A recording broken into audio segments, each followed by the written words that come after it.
Hey guys, and welcome to or back to the Pause in Pursuit podcast with your host, Summer Clark. So happy February, everyone. It is the first week of February right now, which means it is monthly Q&A time here on the podcast as usual. Great start there again, Summer. This month, I will be answering your guys' questions as usual.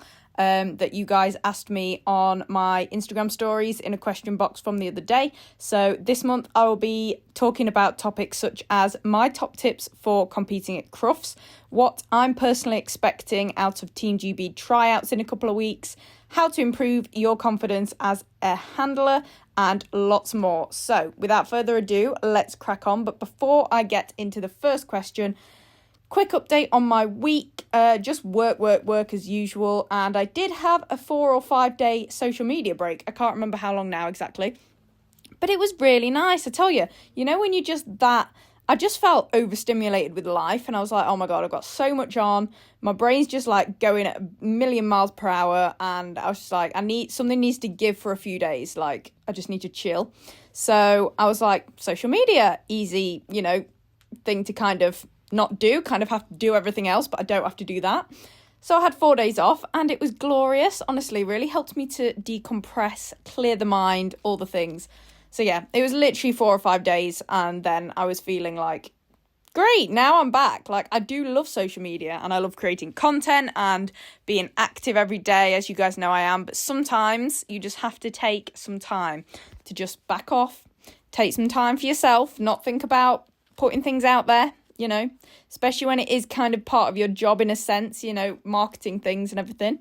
And it was great. So highly recommend that. Literally 4 or 5 days, even just a day, like any time off social media is going to benefit your brain, because we can't avoid it altogether because it is 2025 and that is just how life works. I mean, maybe some people don't have social media at all. If you're one of those, you may not be listening to this podcast, although podcasts aren't social media. So if you're listening to this and you don't use social media at all, let me know, because that's intriguing, because it could never be me. I am a little addicted, and that is why it is good to have a break every now and again. But yeah, we can't fully avoid it, especially people like me, self-employed, have our own businesses to get out there and stuff. Social media is a huge advertising marketing tool to get clients, but every now and again it is good to step away, not permanently, just for a little while. And that is pretty much how exciting my week got, to be honest. Very, very standard week of work, but grateful as always to be running my own business and walking dogs and training dogs and being immersed in dogs for work, which is fab. So that is it. Let's get on with the Q&A. So the first question from you guys is, how do you gain confidence in the ring as a handler? I'm really struggling at the moment. So first off, I'm really sorry to hear you're struggling. I've been there more times than I would like to admit, but I'm going to admit it anyway. Lots and lots of times, I can assure you. Lots of imposter syndrome in there over the years for me, which is a horrible feeling, and I completely know how you feel. But you've really got to just practice training your brain out of this, if that makes sense. Fake it till you make it, I actually really do believe in. Believe it or not, I was quite a shy and reserved child, to the point where my nursery teacher told my mum I was going to have a really hard life and I was never going to have any friends because I was such a recluse. Now I think I'm quite an extrovert now. I'm an introvert at heart, as in that's my character from when I was born, and I recharge by being by myself. I like my own company, but I would call myself a confident, outgoing, chatty person now who's happy to approach people and talk to them and, stuff like that, and get up in front of people and talk and perform and stuff like that. And it's literally been me forcing myself to just do it. So for me, I think, who do I want to be and what are they like and what do they do and how do they act? So for me, that's confident, approaches people, speaks up, does all the things that I want to do without worrying. So I'm like, I'm just going to be that person and see how it goes. And that is literally faking it till you make it. And then it becomes a habit. You realise it's not that scary. And eventually you're like, oh, it's actually fine. And then you're a new person. So that has been the thing that has brought me out of my shell, pretty much, and it's all in your head. But as far as agility goes, you need to practice blocking out your surroundings. So when you first start agility especially, or start competing in anything, I'd say, it is so easy to stand on the line or in the queue and your heart's going because you see everyone around the ring watching, even if it's just a few people, and your mind starts telling you all the things that could go wrong, the worst case scenario. But you've really got to try, and this gets easier with sheer experience, to be honest. The more shows you enter, the easier this will get. But it's you and your dog, and you just need to practice every time you catch yourself thinking about the environment, as in the fact that it's competition, how your competitors are doing, the fact that people are watching and stuff like that, the fact that there's a judge in the ring. You have to practice just forgetting that and thinking it's me and my dog and this course, and we're going to do the best that we can on it. So that's what you have to practice, and literally remind yourself in your head every single competition run, and it will get easier. You've also got to practice dismissing possible judgment. So basically, when we put ourselves out there into a slightly uncomfortable situation, or when we put ourselves out of our comfort zone, or into a competition setting, or in front of people, there is the possibility of getting judged by someone. But one, you probably will never know if someone's judging you anyway, because most people that are judgmental don't have the balls to go up to you and say it to your face. So what you know can't kill you, pretend it's not happening, because in your world it's not happening unless they come up and tell you. In that case, you can have a conversation and stuff, but that's unlikely to happen, especially at agility. People like to do stuff like that online or behind your back, which you probably never find out about. I haven't. So if you haven't heard about it, it's not happening. So don't think about judgment if that's what you're worried about. Don't think, oh, this person's watching me, they'll think this about me, and what? And what if they judge you? And what if they think that about you? So practice again, reminding yourself in your head, so what if people judge me? I'm not going to hear about it, so literally who cares? Why waste the mental space when it's not actually going to crop up in your existence? It's in theirs, but it's not going to cross paths with yours. So you really need to practice just dismissing that as relevant, because it isn't relevant. It's completely irrelevant. Yeah? So another one is to remember that every successful handler started at the beginning. So if you are newer to the sport, for example, or newer to competing, which a lot of you listening maybe are or probably are, you've just got to remember that the handlers that you look up to and want to be like and think have it really easy and go into the ring confident and get the job done and win and stuff, they all started in a place where they were not as skilled because they hadn't been doing it as long, and they were nervous because they didn't trust their and their dog's skills. They weren't used to being in a competition setting. So every one of those handlers also felt like you are feeling now. So to get to that point, you have to go through these feelings, these uncomfortable feelings that you are now. Like, it's the only way to get there. Unfortunately, there is no shortcut through that feeling. You have to, and everyone has the exact same feelings. Another one is train hard and improve your skills. So the cut and dry of it is, if you train hard and you know you're training hard and doing the best you can and actively progressing and striving to improve your skills over time, and you are seeing that progress, even if it's tiny every now and again, you know that you can go into that ring thinking, I've done what I can, with my dog to train these skills. We are capable of running this course. And that just helps give you confidence as a handler, because there's proof you have done the work and you have put in the hours. So you're going to feel more confident stepping into the ring when you have done lots of training. But if you haven't done barely any training, of course you're not going to feel as confident. So that is totally in your control. And then the last point is visualize the worst case scenario. As in, right, normally people say visualize the best case scenario stuff, which is helpful, but that's a separate topic. Just quickly, when you're feeling like this, think about what is the worst case scenario, yeah? And then broaden your perspective, zoom out, and realize that even the worst case scenario really isn't that awful. In the big scheme of life, this competition ring, getting eliminated, your dog periodically running out the ring, as long as it doesn't go to another dog, blah, blah, blah. But even that, awful things happen. You're like, if you are taking a dog into the ring that you trust won't run off and attack another dog, which probably to me is the worst case scenario. But, you get through anything.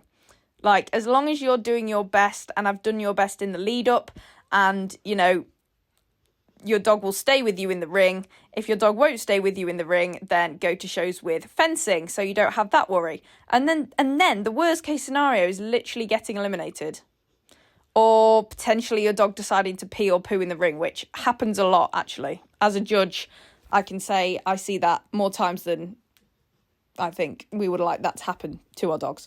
Touch wood, I'm touching wood right now, hasn't happened to me, I would die. But that's me being dramatic even. I wouldn't die. Of course I wouldn't die. Nothing that happens in that ring. We won't die, okay? Like, okay, maybe worst scenario is your dog getting injured. That can happen to any of us at any time. It's unlikely. So I wouldn't go into every run thinking, oh, that'll happen, blah, blah, blah, what if that happens? Because it's unlikely. But we're all at the same risk. Just remember, everyone's in the same boat when they're going into the ring. And you'll get through whatever happens in that ring. You know, the worst case scenario, you'll leave the ring and it'll get sorted. It'll be completely fine and you'll move on. So it really isn't that scary and it really isn't that awful. It's not life-threatening.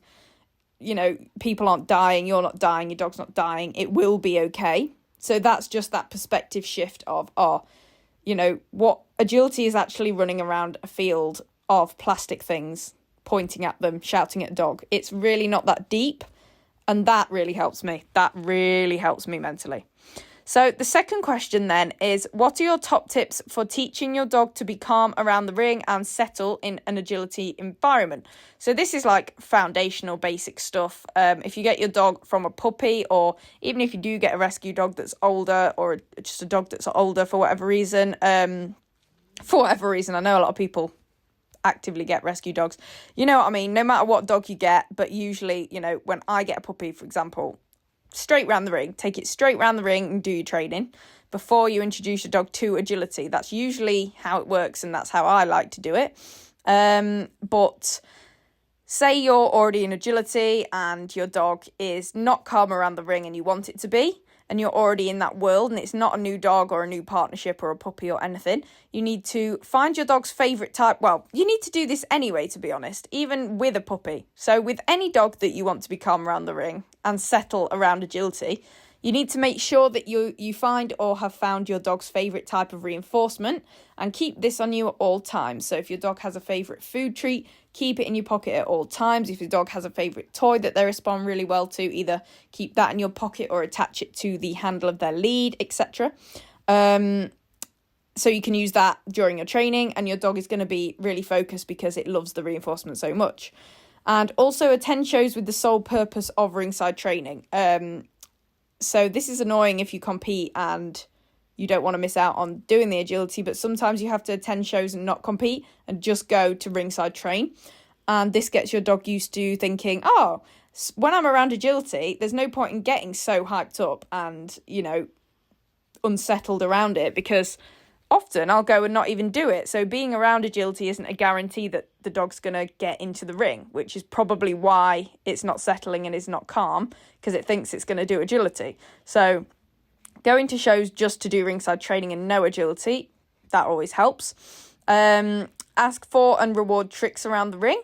So if your dog knows tricks, which most people's dogs that are listening to this podcast, I reckon, do know some tricks, or at least basic behaviours that are unrelated to agility, you know, just tricks, normal tricks, get your dog doing those around the ring. And if your dog gets distracted by the agility that's going on around them, refocus them on you with that reinforcer that I talked about, get them doing some tricks.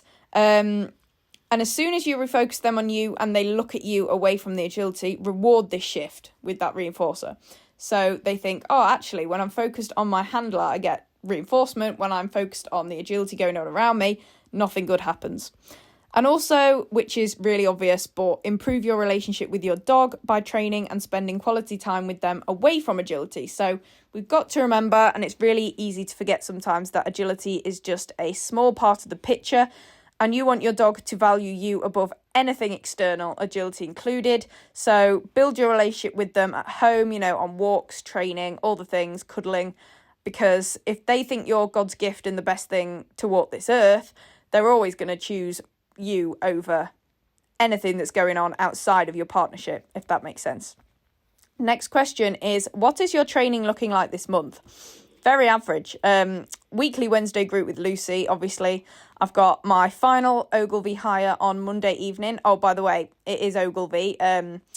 Becky messaged me after last week's podcast episode when she listened back to my podcast with her and listened to the intro or outro or whatever it was I said it in. me asking how you say it, and it definitely is Ogilvy. She had actually asked Marita, and it is Ogilvy, as Marita should know, as it is her last name. So Ogilvy. Ogilvy hire on Monday, last one before tryouts, which is, oh my God, I can't believe it's so soon. Exciting. More venue hires when they're available throughout the rest of the month. I haven't booked any yet. Dog Sports Derby is usually very booked up, so it'll probably be more Ogilvy's. But yeah, I plan to hire more of those before Crufts at least.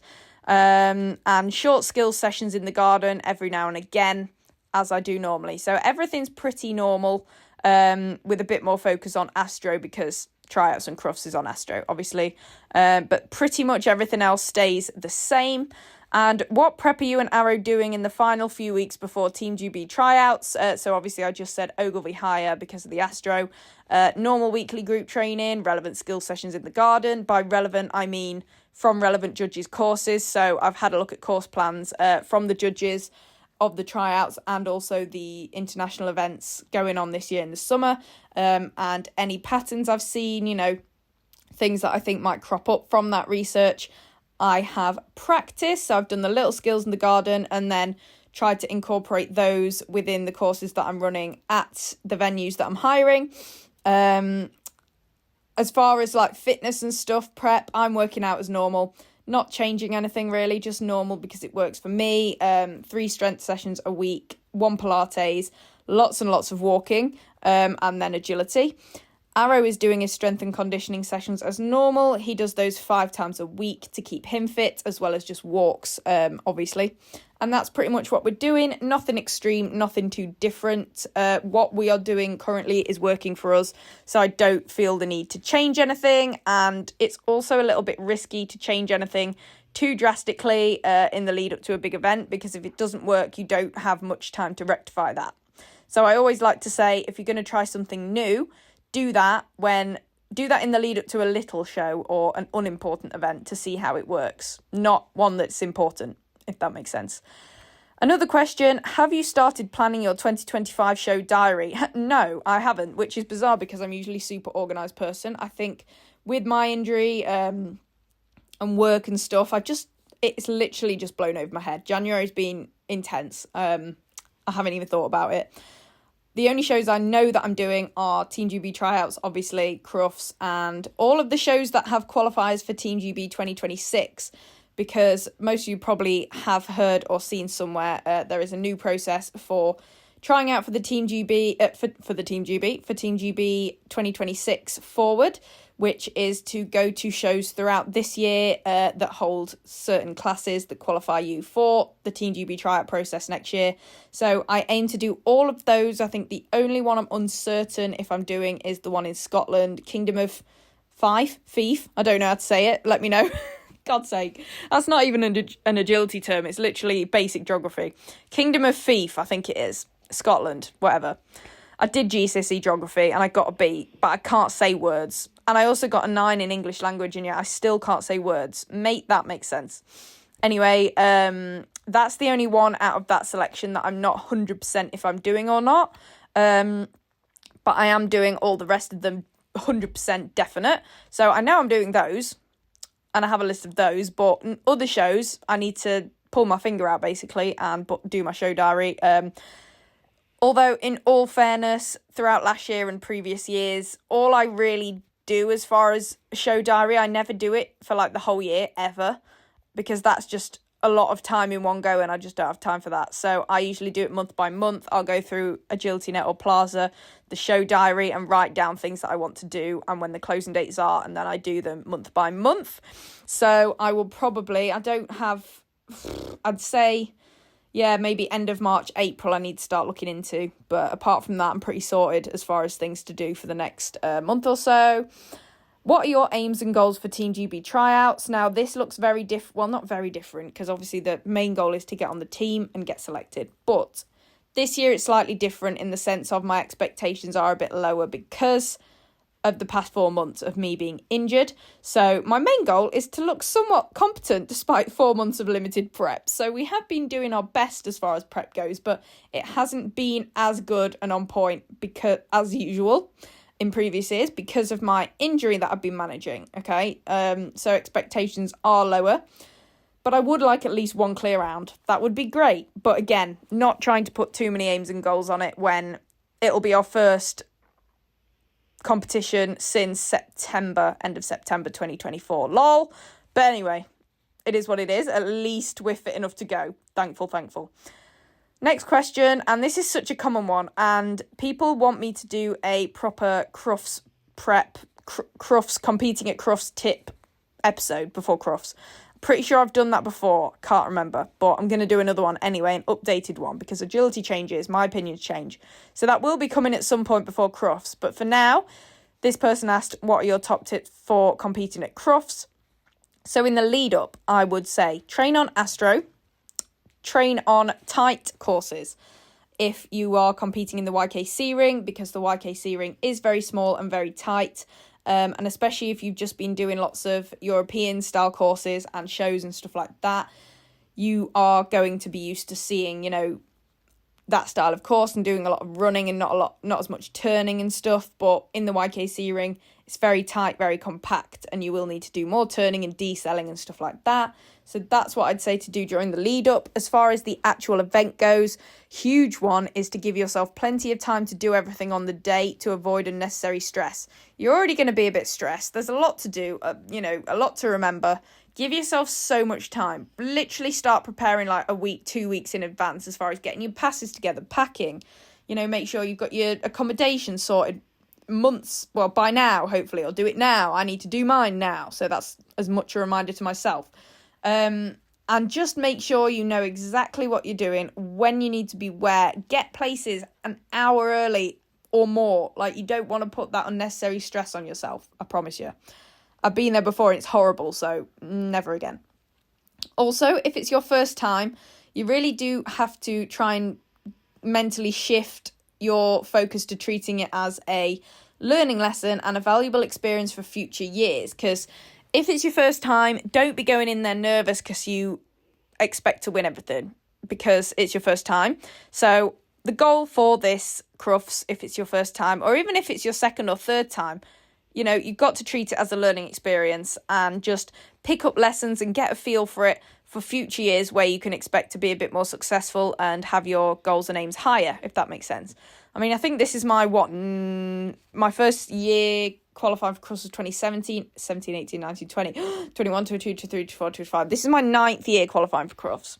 That's a lot of experience. So if it's your first time, please have no real expectations, because you don't want to be disappointed. So if your expectation is to get experience for the future, you literally cannot fail, okay?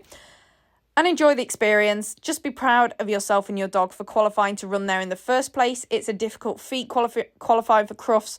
Not everyone can achieve that or achieves that, especially if you're still in the YKC. Enjoy that while it lasts, because 2026, guys, is my last year in the YKC at Crufts, which is like, oh my God, gut-wrenching when I've been in it since 2017. Like, my first year qualifying for YKC Crufts was 2016.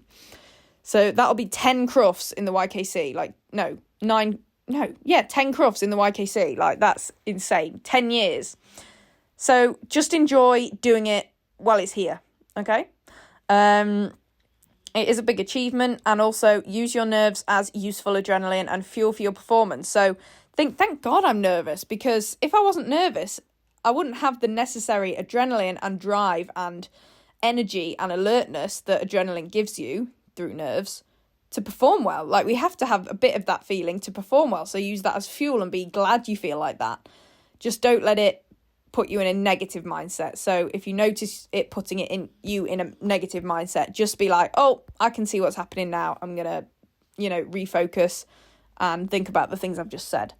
So another question is, what is your opinion on the fresh food versus kibble debate? So by fresh food, I think you mean raw, this person. My dogs obviously eat raw, as I'm sponsored by Paleo Ridge. Well, not as I'm sponsored by Paleo Ridge. I just happen to be sponsored by Paleo Ridge, but both my dogs eat raw food because I'm a huge advocate of raw feeding, and in my opinion, it does provide our dogs with all the nutrients that they naturally need. And kibble often includes additives, artificial bits of some description that you don't want in food.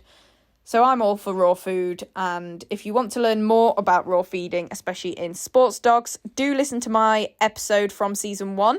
It's with Esther Logue from Paleo Ridge. Esther is the canine nutritionist at Paleo Ridge, and we speak all about raw feeding and nutrition for sporting dogs. So go back to season 1 and find that in this podcast. I think you will enjoy listening to that. It was super interesting.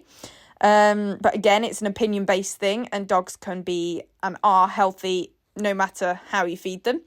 Well, to some extent, but I'm assuming everyone that listens to this cares somewhat what their dog is eating, whether that's kibble or fresh food, and has done their research to make sure that they are feeding their dog something good quality. So the next question, and this is so hard to answer, but how do you balance agility, work and leisure? With great difficulty, funnily enough. Really with this, all you can do is your best, and it's never going to look perfect. You've got to prioritise. You've got to prioritise what is most important to you and always make sure you get that in. And then time you have left, you do what's your next priority and then go down the list, if that makes sense. And if you can't fit something in, make that thing be the thing that's least important to you, if that makes sense. I keep saying if that makes sense. Too bad if it doesn't make sense, because it's not like you can ask me right now, is it? But if you don't understand anything I say in a podcast episode ever, please do DM me. Just saying, you can talk to me. But anyway, schedule your days and weeks in advance. I do this, so on a Sunday I have 2 calendars. I have one digital on my phone and one on paper, a paper planner, like a desk planner that I have next to my laptop. I like having 2, one just in case my phone crashes, and 2, I actually find the written out one way easier to look at, if that makes sense, and see what I have in the week, because I can see it all there for each day. And then I'll cross them off as I've done them on the paper planner. Obviously, can't cross it off on the phone. So that's huge. I do that every Sunday for the week. And then every evening I do a little, in my notes page, I do a to-do list in order for the next day. So I know what I'm doing, put little timestamps there if you need them to keep on track. So scheduling, planning and being an organised person, or a bit of a freak about it like I am, but it helps. It really does help. And the last one is always aim for a healthy balance. Like I said, sometimes you won't get a healthy balance, but aim for it. And it's okay if some stages of your life for a few months work is, everything's out of balance and work is the main focus and you're only doing a bit of the other things. But then the next month you might have a healthy balance, but then the next month it'll be, maybe it's the summer and leisure will take over a bit more than anything else because it's the summer, you're getting invited to events. Just do your best. None of us get it perfect, but as long as you stay organised and do your scheduling and planning ahead of time, you will be absolutely fine.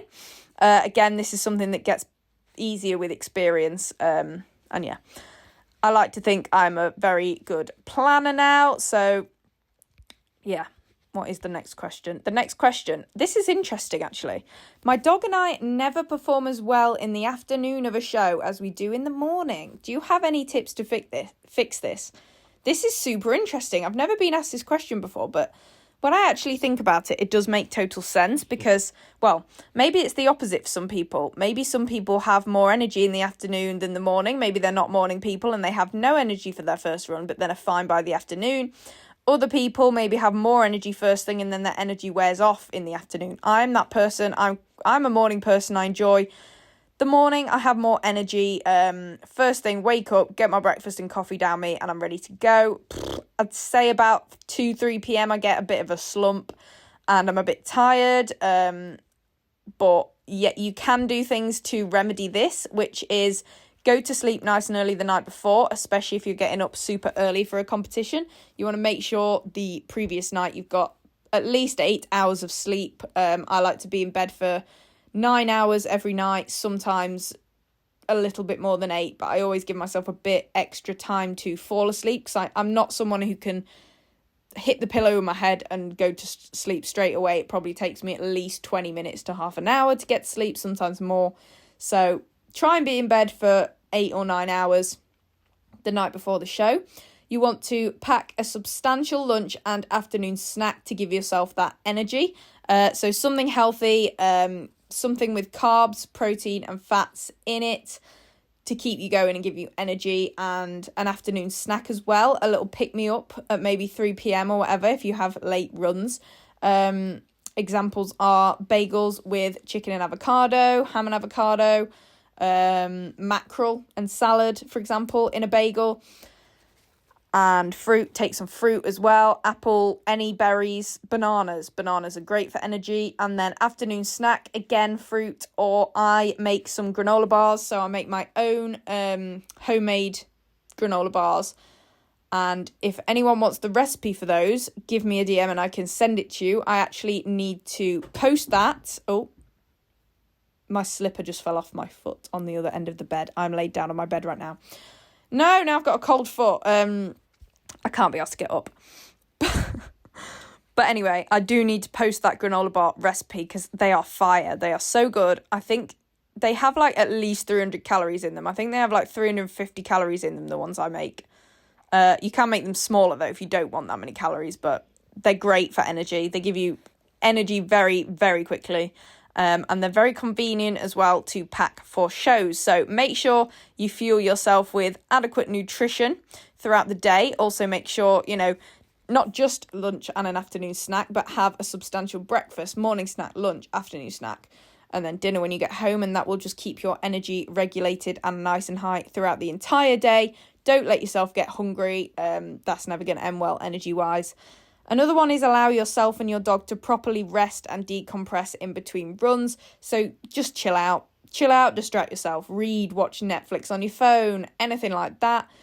Chat to friends, and let your dog obviously have a lie down. And you need to make sure that your vehicle is comfortable for you and your dog and promotes rest. So giving your dog a comfortable space, a comfortable, quiet, warm space in your vehicle where they're happy to settle and sleep is really important.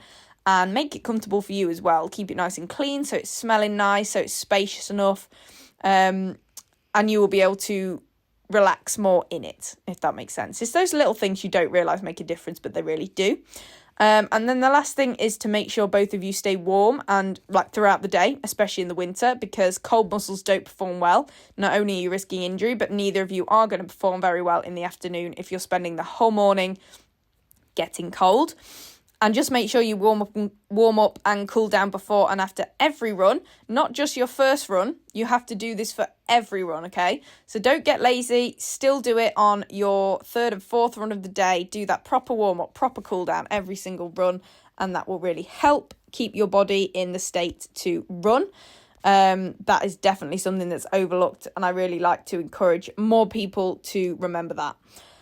Another question is, do you ever receive online hate? And if so, how do you deal with it? So I have received a few negative comments here and there in the past. Not a lot though, not a lot at all. And really, you've just got to remember that these people are unhappy with themselves, otherwise they won't be doing it, and their own lives. And it's often a projection of jealousy. So take it as a compliment. Think, oh my God, this person wants to be me. That's sick, okay?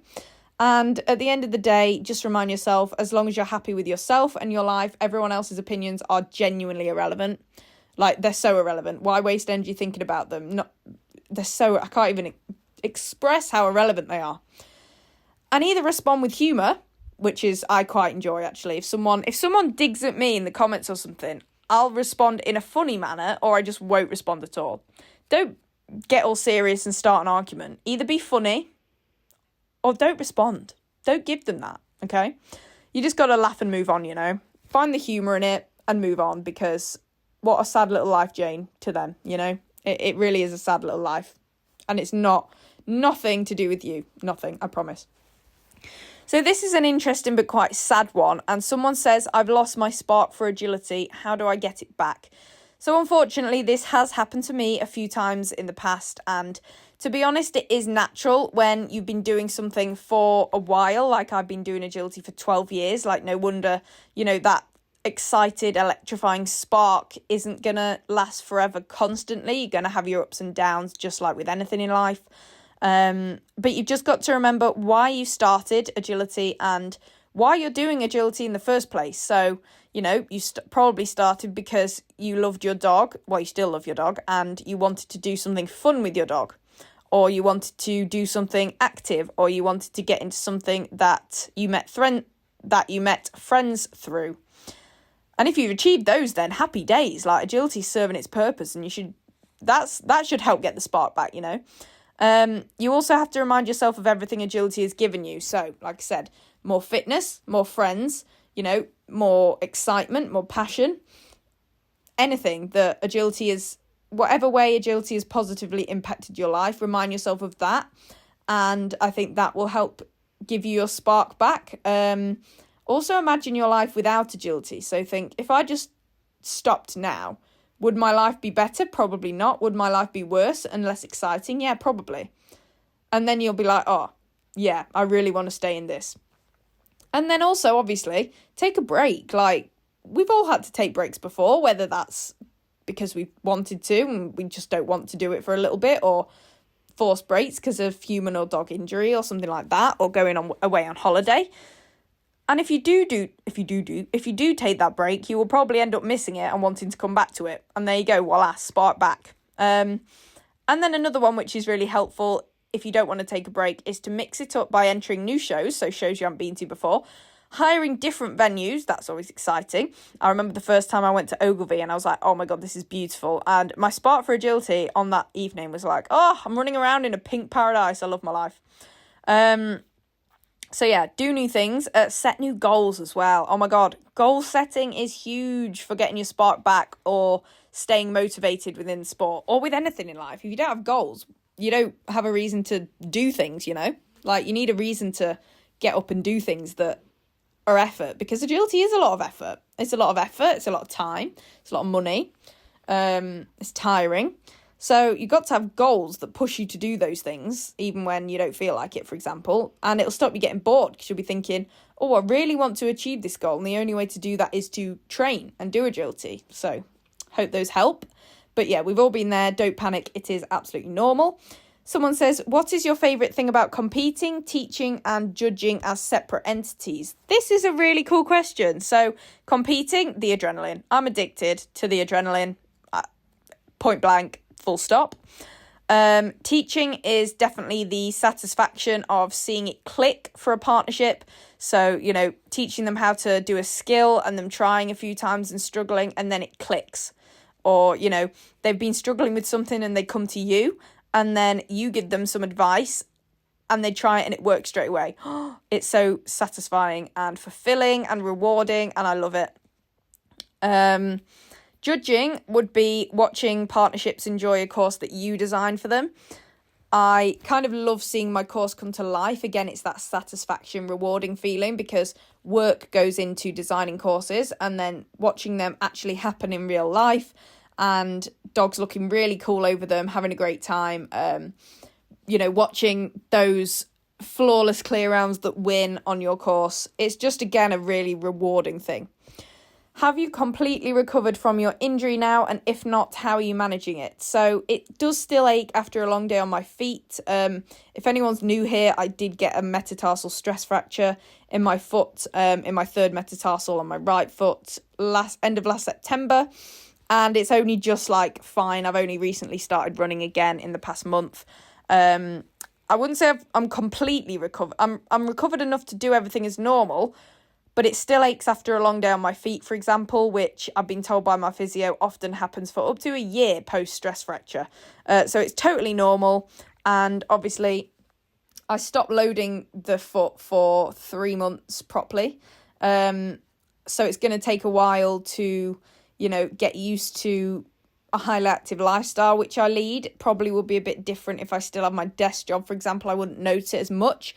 But being a dog trainer and a dog walker, I'm on my feet most of the day, and then competing weekends. I live a very active lifestyle. So yeah, it does still ache after I've done a lot. But again, I manage that by listening to my body. So if it's really hurting, I'll just rest where I can, prioritizing that rest. So after a day of working or being on my feet, I'm going to be horizontal until the next morning. It's going to happen. I'm going to just chill.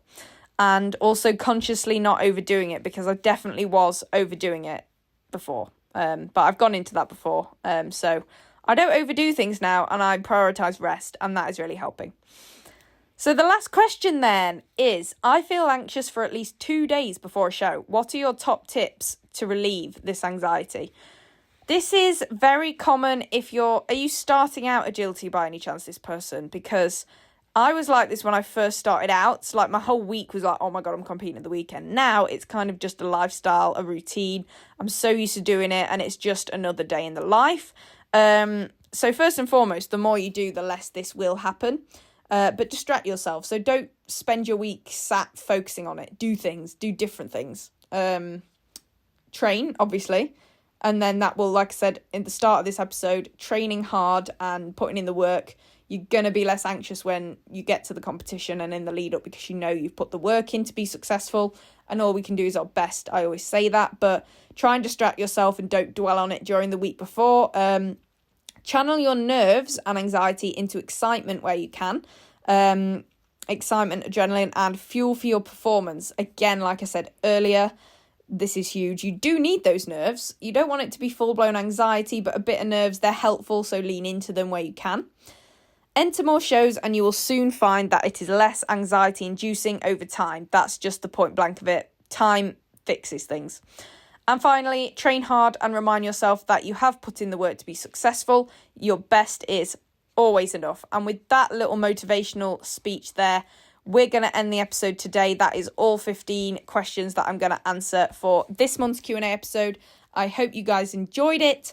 What am I up to over the next week? Obviously more work. I have an exciting photo shoot with Naylor, with Arrow on Saturday up at Field of Dreams because they sponsor Field of Dreams, which is where I teach classes and hold one-to-ones.